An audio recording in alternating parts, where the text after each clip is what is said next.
Ingon si Paul, walk by faith, not by sight. Ayaw sa pag-base sa imong nakita, pag-base sa imuhang pagtuo. Ang makita na to usahay, ang problema financial, problema sa relasyon, mga loved ones nga gikuha sa Ginoo, problema sa simbahan, balatian, maunay makita sa atong mga mata lamang. Pero ang saad sa Ginoo nga protection, healing, kalinaw, blessing, di nimo na makita kung dili nimo na tan-awon by faith. Muna nga daghan kig saad ang Ginoo nato nga ato lang nabaliwala tungod kay nag-focus lang ta sa atong nakita. Nining gabi una atong tan-awon ang saad sa Ginoo by faith. Labaw pa ni sa imong gipangandoy. Tungod kay usa ka Dios nga hari ug tag-iyas tanang butang ang nagsaad niini. Now, usahay testingan sa Ginoo ang atong faith. Daghang panahon nga testingan sa Ginoo ang imong pagtuo.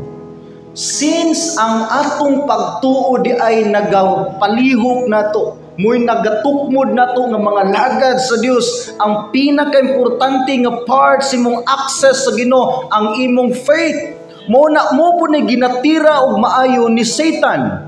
Diin man mo po na ginatestingan sa Ginoo para every now and then naga-evaluate sa level sa tong faith. Tungod kay kung wala tay pagsalig ug pagtuo sa Ginoo, dili siya malipay. Ug kung dili siya malipay sa tong kinabuhi, dili siya kahatag sumala sa ato ang gipangpangayo. Ang faith mo'y access na to sa Father, nganong atong pagsimba gidawat, kanong atong pagampo gitubag, tanan na siya by faith. Munang musugot kad sa dili matag karon ug unya ginatistingan gyud sa Ginoo ang imuhang pagtuo. An-aw na to giunsa pagtesting sa Ginoo ang pagtuo ni Elijah. Verse 5, 1 Kings 17 verse 5. Busa miadto siya sa ug gituman niya ang gisulti sa Ginoo. Mipuyo siya daplin sa sapa sa Kiret. 6 Ang mga uwak nagdala kaniyang pan ug sudan buntag ug hapon didto siya mag-imnanan sa sapa. Verse 7 Wala madugay mihubas ang sapa tungod kay wala may ulan. Naminaw si Elijah sa instruction sa Dios. Wala siya mireklamo. Niabot siya sa sapa nga ginganlag Kireth. Niinom siya, gipakaon siya. Wala siya mireklamo sukad sa Dios. Pero ngano mang gipahubas man sa Dios ang sapa. Ang tubig mo'y number 1 need biya sa tao. Makasurvive pa ang tao, walay kaon, pila ka adlaw, pero nungka kung wa kay inom-inom og tubig. Nganong gipahubas sa Ginoo ang sapa? Nganong gitagaan karon og hagit si Elijah sa Ginoo nga gibutang man ta siya sa lugar nga diin giproteksyonan siya, pero nganong mismo ang Dios ra mo'y nagtugot nga mahubsan siya sa iyang gikinahanglan? Abi nimo, sama ni usahay sa tong kinabuhi. Ginoo nangalangad manunta ko. Ingon ka kung ihatag na ko tanan, dili niyo pasagdan akong pamilya. Pero nganong gikuha nimo ang minahal nako sa kinabuhi.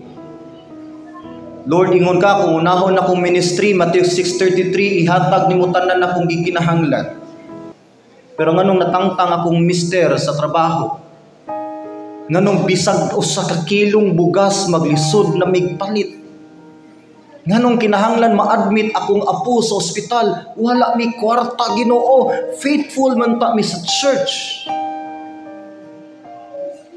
Lord, ingon ka kung muhatag ko nimo sa buluhaton, ikaw maghatag namo sa mga kinahanglan matag adlaw. Hangtod karon Ginoo, wala pa gid nadawat sa trabaho akong anak.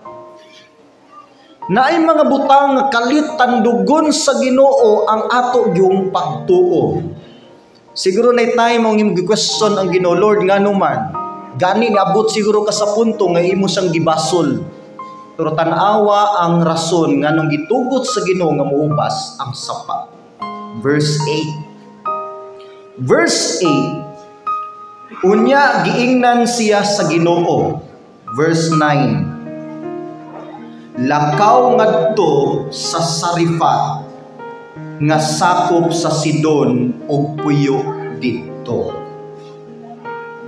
Wa siguro kay nakuha ninyo. Human gipahubas sa Ginoo ang sapa, nihatag diyon siyang direksyon nga pabalhinon si Elijah. Usbon pagid nako. Sa dihang nihubas na ang sapa, dili na komportable si Elijah didtong dapita. Nana say rason nga dali na siya makabiya sa dapit kay wala nay tubig. Ang katuyuan di ay nganong gipahubas sa Ginoo ang sapa kung diin si Elijah nagtago para muhawa si Elijah sa iyang dapit nga komportable na siya ug dali siyang pabalhinon sa Ginoo tawgon sa laing sugo na pod kang Elijah. Usahay padadaan ta sa Ginoo mga butang nga dili na kita komportable. Tayugon ta, tandugon ta, usay gamiton niyang pinansyal, balatian, pamilya, relationship, usab ubad pa mga butang para lang dili ka komportable o mo desisyon ka, Lord, okay, unsa day imong plano para nako.